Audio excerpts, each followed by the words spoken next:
Hello students, કેમ છો? મજામાં છો ને? તો વિદ્યાર્થી મિત્રો, આપણે ગયા લેક્ચરમાં એક અને વ્યાપ્ત વિધેયના ગુજ સેટના આપણે થોડા બે સમ્સ કર્યા હતા. આજે આપણે ત્રીજો દાખલો ગણીએ. વિધેય f close interval 2 to infinity થી r fx બરાબર x² - 4x + 5 નો વિસ્તાર શોધો.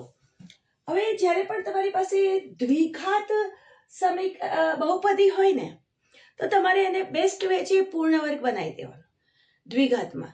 ઓકે, તો મેં પૂર્ણ વર્ગ બનાવી દીધું. તો x² - 4x, તો એનું તૃતીય પદ કેટલું હોઈ શકે? 4. કેટલું? તો કે તૃતીય પદ ન આવડે તો મધ્યમ પદનો વર્ગ છેદમાં 4 ગુણ્યા પ્રથમ પદ કરી દેવાનું. મધ્યમ પદ કેટલું છે? -4x નો વર્ગ છેદમાં 4 ગુણ્યા પ્રથમ પદ એટલે x², એટલે 16x² upon 4 into x². 4 × 4, 4 × 16. So 4. તો મધ્યમ પદ તમારું કેટલું, અંતિમ પદ કેટલું આવ્યું? તૃતીય પદ 4. અને અહીંયા 5 છે એટલે એક 1 મૂકી દે. 4 + 1 5. એનો મતલબ થયો, આ શું થયું? x² - 4x + 4 એટલે x - 2 નો વર્ગ. અથવા તો કોક સ્ટુડન્ટ આમ પણ કરી નાખે, x² - 4x એટલે 2 × 2 × x + 2 નો વર્ગ. બરાબર? આમ પણ તો અમે સ્પ્લિટ કરીને કરી શકો કે a - b નો વર્ગ a² - 2ab + b². તો 2 નો વર્ગ પ્લસ, સો x - 2 નો વર્ગ પ્લસ 1. મને શું ફાઇન્ડ કરવાનું કીધું છે? વિસ્તાર. અને વિસ્તાર એટલે કે fx. fx ની કિંમત. કોની કિંમત? fx. અથવા fx નું બીજું નામ શું છે? y. y ની કિંમત. વિસ્તાર એટલે y અક્ષર. ઓકે, તો સ્ટુડન્ટ આપણે આર્ગ્યુમેન્ટ કરીએ કે આ છે કોઈ પણ સંખ્યાનો વર્ગ છે એ હંમેશા યા તો 0 હશે યા તો 0 થી મોટો હશે. બરાબર? અહીં x ની કિંમત 2 મૂકીએ તો 2 - 2 નો સ્ક્વેર 0. ઓકે, સો કોઈ પણ સંખ્યાનો વર્ગ યા તો 0 હોય યા તો 0 થી મોટો હોય અને એની અંદર હું એક ઉમેરું, બંને બાજુ આ અસમતામાં એક ઉમેરું, તો x - 2 નો વર્ગ + 1 is greater than 1 થાય.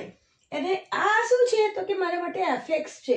એટલે fx નો જવાબ કેવો આવવાનો છે? 1 અથવા 1 થી મોટો. એટલે સંવૃત અંતરાલમાં 1. બરાબરની નિશાની છે ને એટલે સંવૃત અંતરાલ આવે. બરાબરની નિશાની ના હોત તો વિવૃત આવત. Close interval 1 to infinity. તો આ તમારો આન્સર. હવે કોઈ સ્ટુડન્ટ શું કરે? સ્ટુડન્ટ આપણને ખબર છે કે વધતું વિધેય અને ઘટતું વિધેય. બરાબર? તો વધતું વિધેય ઘટતું વિધેય આપણે કેવી રીતે કરીએ છીએ? ચેપ્ટર નંબર 6 માં કે તમે f' શોધો અને f' is greater than 0 આવે, implies f કેવું છે? વધતું વિધેય છે. વિધેય વધે છે. બરાબર? તો f કેવું થાય? વધતું વિધેય. વિધેય વધે એટલે ધારો કે મારું વિધેય આમ હોય અને આમ વધ્યા કરે છે, મીન્સ આ જે પ્રદેશનું જે આ જે બિંદુ છે, ફર્સ્ટ બિંદુ, બે આગળ મારી કિંમત સૌથી ઓછી હશે અને આ સાઈડે સૌથી મારી કિંમતો વધતી જશે વધતું વિધેયની અંદર. એટલે કે મને ન્યૂનતમ વેલ્યુ મળી જાય. બરાબર? તો અહીંયા જો f' greater than 0 હોય તો તમારું વિધેય છે એ વધતું વિધેય છે અને f' is less than 0 હોય તો f છે એ ઘટતું વિધેય છે. આ કોન્સેપ્ટ આપણે ત્યાં ભણ્યા છીએ. બરાબર? ચેપ્ટર નંબર 6 માં. તો પછી અહીંયા વિદ્યાર્થી મિત્રો મારી પાસે શું છે? fx બરાબર x² - 2x + 5. હું f' શોધી નાખું. આવું પણ તમે કરી શકો. x² નું વિકલન શું થાય? 2x - 2. x નું વિકલન 1. એટલે તમારી પાસે f' શું આવ્યો? તો કે f' આવ્યો 2x minus કેટલા છે? 4x છે ને? તો 4. એટલે અહીંયા આવ્યો f' minus 4. And therefore f' is equal to આવ્યું 2x minus 4. હવે આપણે જોઈ લઈએ કે f' કઈ જગ્યાએ વિધેયની કિંમત ગ્રેટર ધેન 0 આવે છે, કઈ જગ્યાએ લેસ ધેન 0 આવે છે. હવે આનું નિર્ણાયક બિંદુ કયું હશે? x બરાબર કેટલા મૂકવાથી મારું 0 થઈ જવાનું છે f'? તો કે 2 મૂકવાથી 0 થઈ જશે ને? 2 દુ 4 - 4 0. સો f' આ તો તમે મનમાં કરશો. Therefore 2x - 4 = 0 એટલે કે x બરાબર 4 ભાગ્યા 2 એટલે 2 2 આગળ મારું વિધેય 0 થવાનું છે તો આ રહ્યું તમારું 2 બરાબર હવે 2 થી વધારે કોઈ કિંમત લો 2 થી વધારે એટલે 3 લો તો 3 દુ 6 - 4 એટલે આ સાઈડનો f' કેવો થવાનો છે ગ્રેટર ધેન 0 અને 2 થી નાની કિંમત લો તો તમારો f' કેવો થવાનો છે મનમાં લઈને જોઈ લેવાની કેવો થવાનો છે લેસ ધેન 0 બરાબર હવે આપણી પાસે પ્રદેશ શું છે 2 to infinity 2 to infinity means this one આ સાઈડ આમાં f' કેવું છે ગ્રેટર ધેન 0 છે બરાબર તો આ મીન્સ આ કેવું વિધેય છે વધતું વિધેય છે એનો મતલબ કે આ જે પ્રારંભિક આ જે બિંદુ છે એ જગ્યાએ તમને કેવી કિંમત મળવાની છે ન્યૂનતમ કિંમત મળી જશે તો 2 મૂકવાથી જવાબ કેટલો થાય 2 નો વર્ગ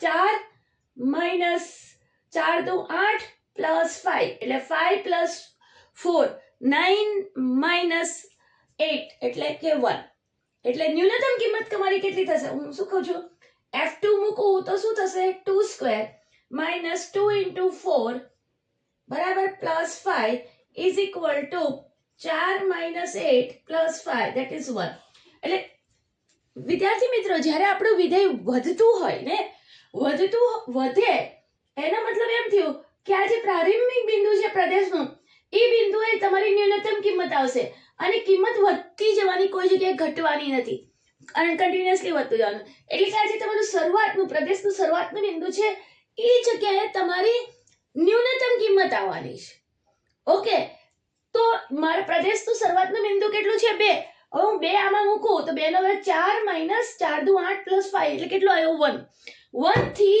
અનંત તરફ જવાનું છે એટલે તમારો જે આન્સર આવવાનો છે એ 1 to infinity તમે આ રીતે પણ કરી શકો અને આ રીતે પણ કરી શકો કે તમે વધતું છે કે ઘટતું ડિસાઈડ કરી દો તો તમને ખ્યાલ આવશે બરાબર તો વિડિયો પોઝ કરીને તમે આને કોપી કરી લેશો હવે વિદ્યાર્થી મિત્રો આપણે આ સમજોઈએ f from r to r fx બરાબર x ક્યુબ પ્રદેશ શું આપેલો છે r આપેલો છે બરાબર r to r સહપ્રદેશ પણ r છે હવે r to r પર વિધેય હોય તો મેં આગળના લેક્ચરમાં એક ટેબલ બનાવી દીધું હતું કે એની અંદર જો fx જો પ્રદેશ r થી r હોય પ્રદેશ r હોય ને સહપ્રદેશ પણ r હોય તો x ક્યુબ કેવું વિધેય હોય એક પણ હશે અને વ્યાપ્ત પણ હશે બરાબર એ વિધેય કેવું એક પણ હશે અને વ્યાપ્ત પણ હશે એટલે તમારો જે આલેખ બને એ આ રીતે જુઓ ને 0 નો ઘન 0 1 નો ઘન 1 ઓકે 2 લઉં તો 2 નો ઘન 8 બરાબર અને આ શું છે વાસ્તવિક સંખ્યા ગણ r પણ છે એટલે કન્ટિન્યુઅસ તમારો ગ્રાફ આમ આલેખ આ રીતે બને -1 નો ઘન તો કે -1 બરાબર -2 નો ઘન તો -8 બરાબર તો આ આલેખ છે એ તમારો કન્ટિન્યુઅસલી આ રીતે ચાલવાનો છે એટલે વિધેય એક જ થવાનું બરાબર નેગેટિવ નો ઘન નેગેટિવ ને પોઝિટિવ નો ઘન પોઝિટિવ એટલે વિધેય તો એક થવાનું છે બરાબર અને વ્યાપ્ત પણ થવાનું છે તમે જુઓ કે આખો મારો r y અક્ષ આખો મારો કવર થઈ જશે આ બધી જ વાસ્તવિક સંખ્યા કવર થઈ જશે સો r થી r પર હોય તો આંખ મીચીને તમારે વિધેય એક અને વ્યાપ્ત છે લખી દેવાનું